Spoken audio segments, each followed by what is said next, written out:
Listen, I'm not your girlfriend. And I'm not your mother. But you'd better finish that pickle, or else I'm stealing it. Truth. They're the best part of the meal. A little rubbery in this place, though. Me? No way. The food's decent, but it's that thing about not wanting to eat at your place of work. Mixing business and pleasure. Yeah, but not today. Don't worry. Thursday's my day off.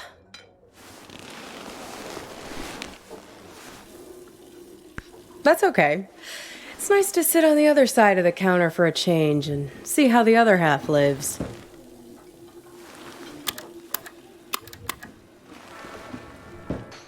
This music, isn't it dreamy? I can tell we have some things in common. We both have to live by our wits. Hitchhiking isn't an easy trade. Waiting tables isn't either. I'll show you what I mean. Corned beef hash with 3 eggs over easy, whole wheat toast and hash browns. 2 eggs scrambled with bacon, sausage, English muffin, and french fries with mayo instead of ketchup. 3 eggs over easy with well-done bacon and a side salad, hold the toast, Greek omelet with well-done hash browns and white toast, a short stack of blueberry pancakes, coffees all around, and 1 Diet Coke. So, how many orders of toast were there?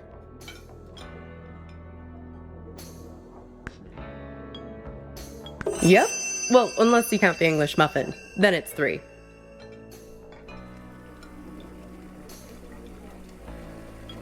Well, you must have been doing something right to have made it this far. I figure there's an art to hitching a ride. You have to be able to read people very quickly. Waiting tables is no different. You get to know what people want before they know what they want. It's a sixth sense. When I picked you up, with you it was easy. Your mind is an open book. Seeing you wandering through that street in the suburbs, clutching that strange blue box like a talisman, I could see that you needed a good rest, a good meal, and a dose of friendly advice from someone who's looking out for you. It's good you managed to lose Hops back there. Let me guess, did he try to make you promise to meet him again? Yeah, we've all made a few of those. This highway is practically paved with broken oaths sworn to Hops, patron saint of useless stuff. Let me guess, you chose the blue pill, just like me. Well, you did learn something interesting about yourself in the process, right? He doesn't mean badly, Hops. He's just a bit stuck in the past. That's why he has all that junk in his car. Can't let go of anything. Can't change. People like to solve problems with the tools they understand. Hops thinks all the useful tools are in the glove box of his own memory. That's why it's good you got clear of him. He's a bad influence for someone like you.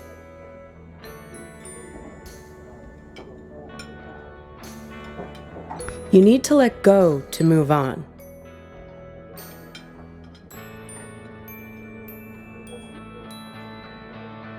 Good. Well, that makes one person here then. Look at these blue screen zombies. Everyone glued to their phones. Depressing. Very funny.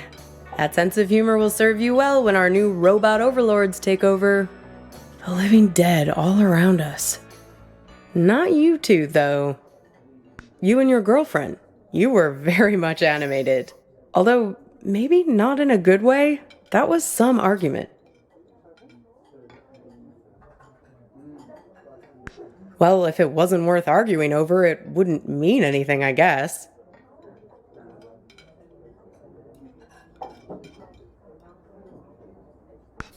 Well, I'm not one to eavesdrop. Something about text messages being present. The usual suspects when it comes to couple arguing somewhere in public in the 21st century. I only caught the end of it. It was one of those things that suddenly boils over. One moment you were sitting there having your strawberry rhubarb pie and trying to figure out where the next gas station is. The next moment, when I came back with your check, there was this big scene with you storming out the door. Beats me. You didn't come back, though. She hung around for another 20 minutes, mainly talking on her phone. Then she got her stuff and left. Seemed like she was making a plan. to meet somebody.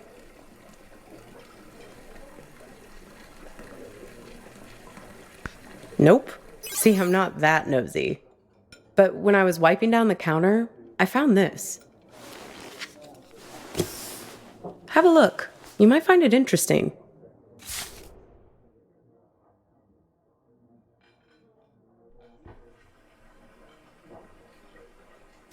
Weird, right?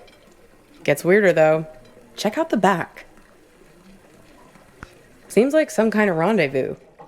I mean, I figure that's not your card. Beats me. I just work here. Sorry, Copernicus. I've helped you all I can this time. Like I said, we all know each other on this highway.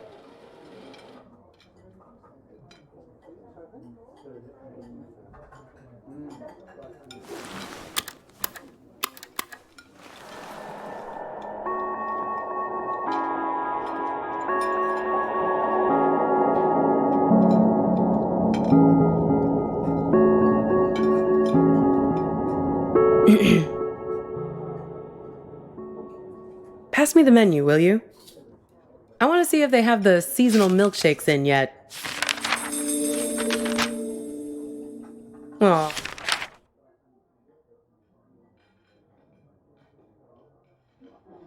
Aw, look at that. It's like a little map of your adventures. How convenient. Even your gas station is there. Did you notice? It's a typical sign, you know, of a lucid dream. Random happenstance, strange coincidence. This might be a good time to test if you have superhuman strength or can fly or something. I think I'll have peppermint mocha or vanilla caramel.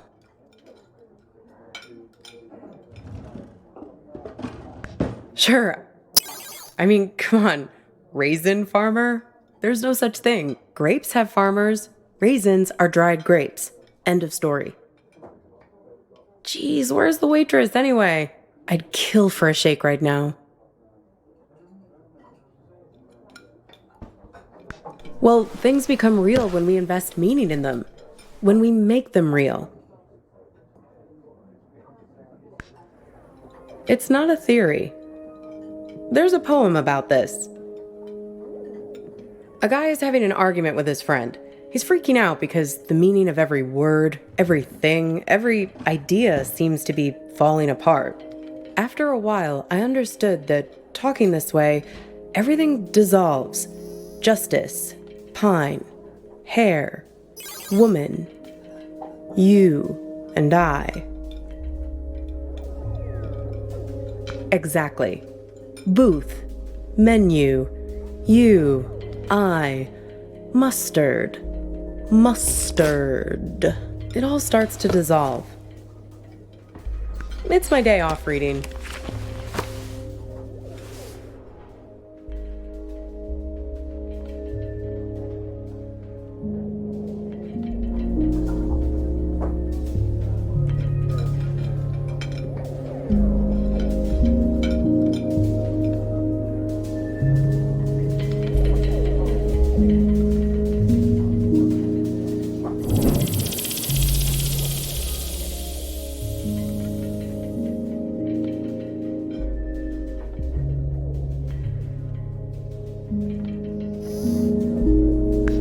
Well, he remembers this lover he had, and that helps him get his head screwed on straight again.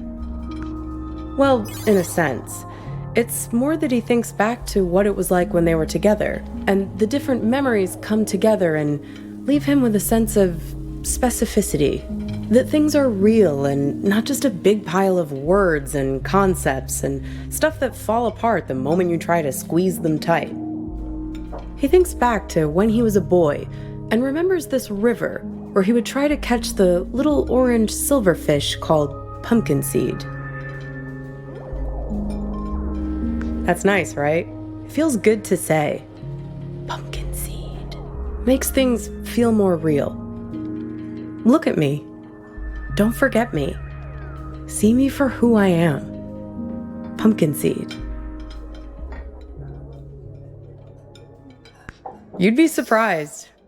You wouldn't believe how much people project their weird bullshit on me. It's the curse of the diner waitress. Less a real person and more a blank screen.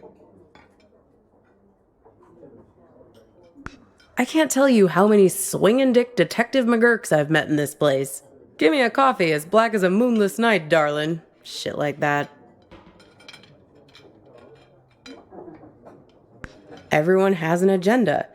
People think they come to a diner for food, but they're really looking for something much more profound.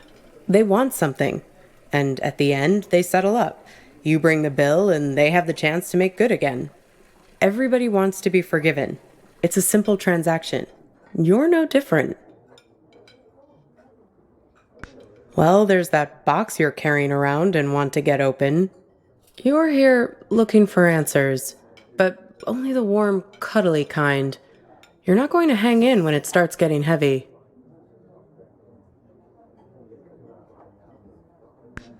This whole modern problem of people not really being present, it's everywhere.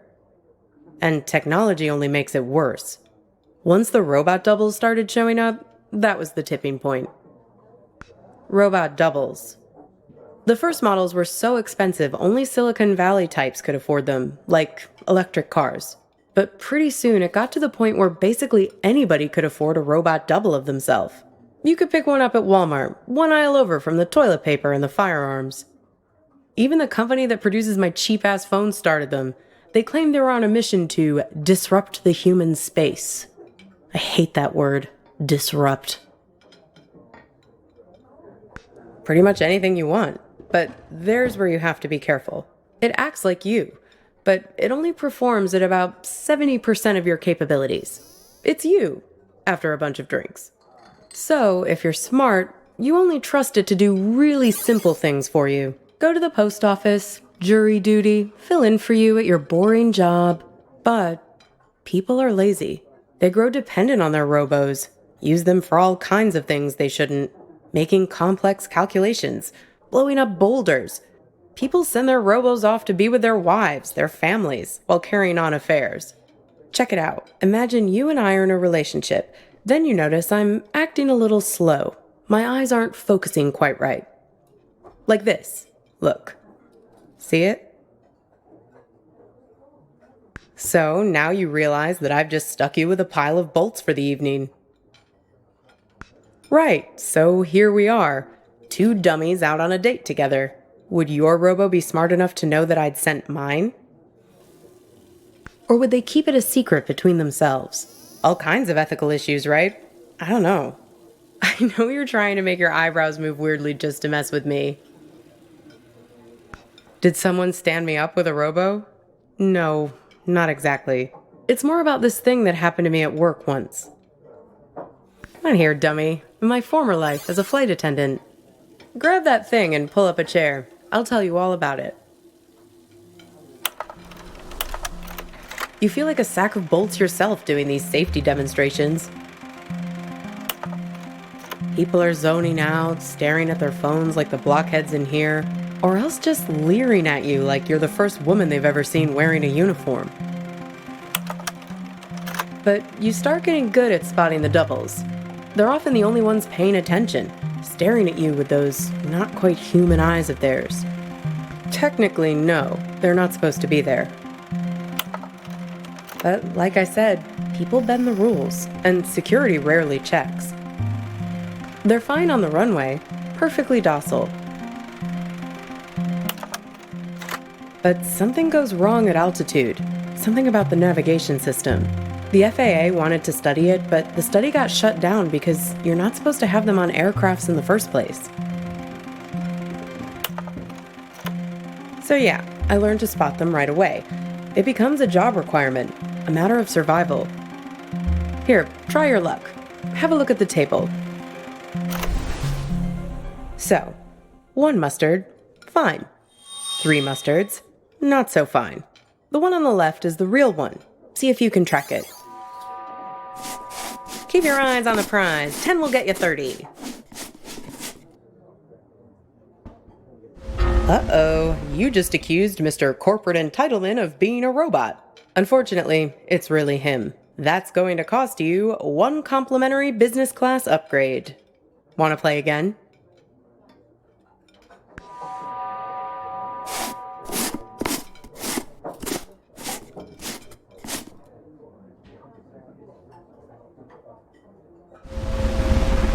Very good. You have successfully enforced airline regulations. Want to play again?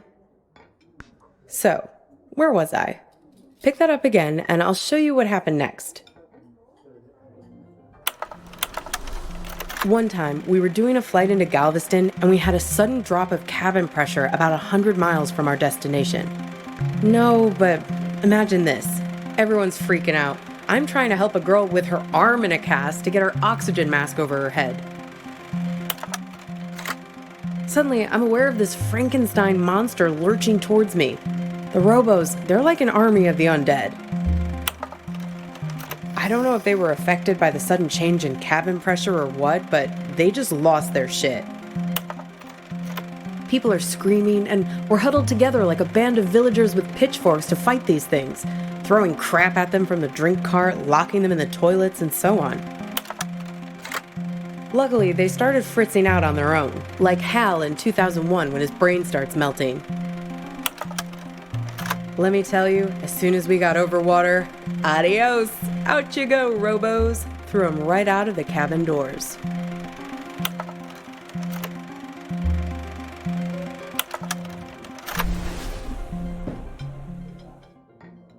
Throwing the robos off the plane? No, you're right. That didn't actually happen. You can't just open the hatch door like that. But it's a nice image, right? I like to think of it sometimes when I'm lying in bed trying to sleep. Kind of. You need practice to be able to spot them. They're everywhere these days. I can see one in this diner right now, in fact. Can you find it? That's right. The King.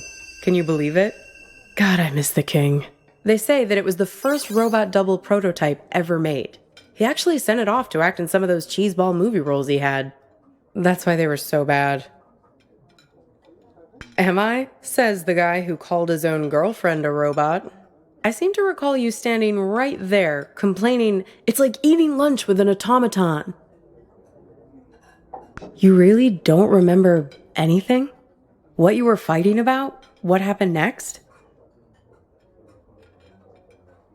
Could be. Well, I've got a little game that might help you remember. It's kind of like a telephone seance. Ready?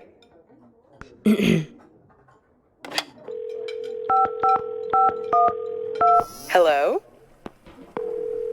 Is that you? This is your girlfriend. Yes, it's me. I'm calling from beyond the grave. So, who are you with right now? Am I interrupting you? Oh, a waitress. Is she pretty? Maybe I am interrupting something. See, I told you this is a good game. Okay, so, I'm your girlfriend. Somehow, I'm not with you now, and you don't know why. Except, I am with you right now. That pretty much sum it up? No, this is my game. I get to ask the questions first. What's with this gas station you're trying to get to? What are you hoping to find there? We need to get gas in a sec. Hey, stop it! It's like we spend 1 year falling in love and the next 4 breaking up, right? What took so long? Were you just afraid of being alone? Or maybe you didn't want to be the guilty one, the one who blows things up and hurts me. Were you waiting for permission from me to end it? Waiting for me to give you... Exactly. Waiting for an excuse. What? Right. That's why you stuck around. Fear. You didn't want to break anything. You couldn't get over the idea that this great future we were supposed to have could just be wiped out. The beacon we'd always talked about, our light in the bottle, gone. You left it to me. Put it on me to do what needed doing. Well, I finally gave you the sign you were looking for, right over at that counter there. You guys need anything else, or you're okay for now? We're fine, thanks. You do anything to make it different, right? To fix things. I can take you to that gas station, and I can be her for you. Together, we'll open the box. You can make it happen. You can make it real. What do you say? Miss the old times? Let me be her.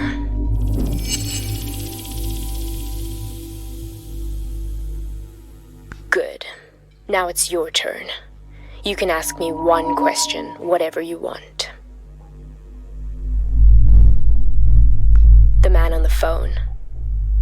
Yes, the one I was texting when we were eating lunch. The man with many eyes.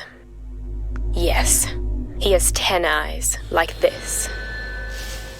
No, he wears them around his wrist, like a bracelet.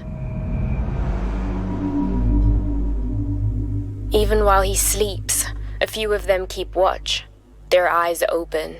He also wears an orange vest.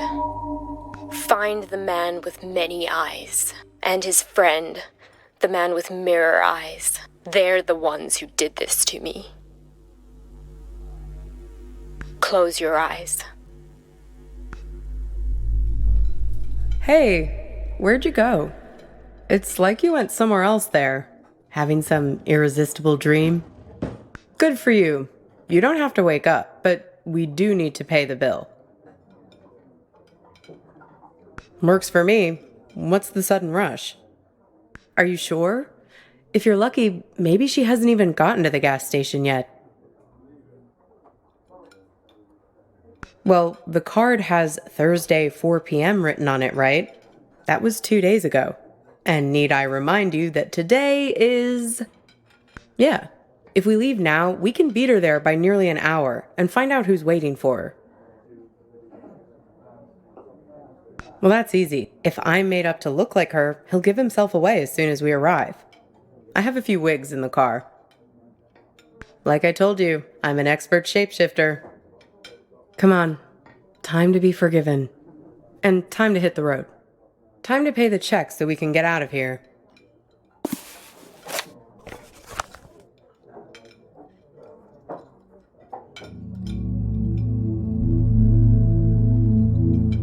This thing about robots is chilling. It says that 60% of the workforce won't have a job in 20 years. Hey, can you put down your phone for 3 seconds? I'm trying to have a real human connection with you, and you're so tuned out. It's like I'm eating with a robot. I'm sorry, I know. We need to get gas in a sec. You can tell me about it while we're in the car. Would you put that thing away? Hey, stop it! Come on, let go! Who is that? Who are you writing to? God, keep your voice down. Look, I've been driving for ages. I just need to space out a little. A little? It's like you're a million miles away. Can you just give me a break, please? We were just taking a break, remember? Now we're back together, but I feel this is the last place in the world you want to be. Well, that's what I'd call a self-fulfilling prophecy. Ain't love grand? Come on, let's get out of here.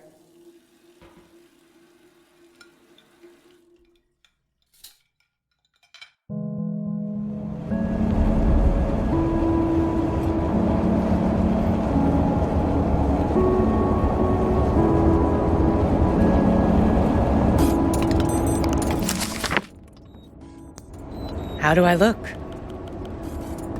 Good. I'm a very apt pupil. A very apt pupil. Here, take my phone. Call for help the moment something looks fishy.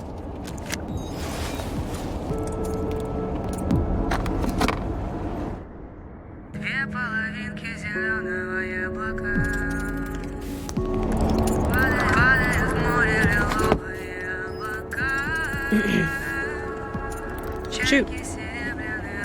Right? I did, yes. Right, it was her. Yes, and? Listen, there's something at the end of this road that you don't want to find.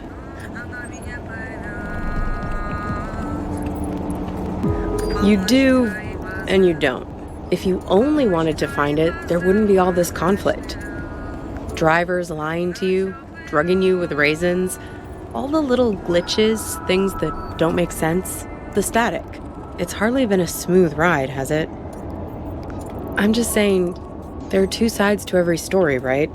The argument back at the diner, maybe there was something missing for her. Something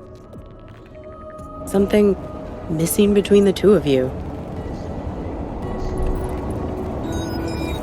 Have you stopped to think for a moment about why you keep finding these photographs, why they are so important to you?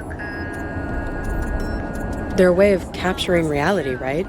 They're objective, but they're also you. They tell the story you want them to tell. That camera of yours, it's a weapon too. Take a photo of me, and in the photo I'll never change. I'll never grow away from you.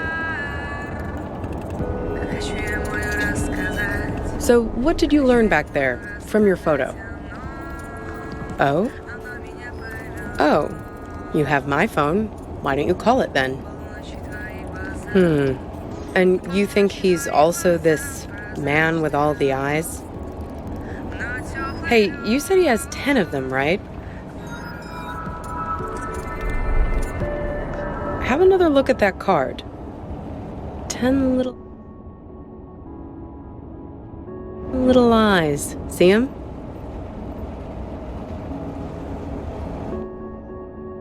Freaky, right? Well, almost there now. Sorry, I don't think your next ride is going to be so comfortable. No free refills and pickles with your fries. Sorry, Copernicus. I might have used you a little like you used me. Let's just say, I'm not your girlfriend and you're not my knight in shining armor. It's nothing personal, just a simple transaction motivated by self-interest. Nothing different than what you chose back at the diner. Maybe when you chose me to be her, ring a bell? There's a price to be paid for everything on this highway. The bill always comes sooner or later.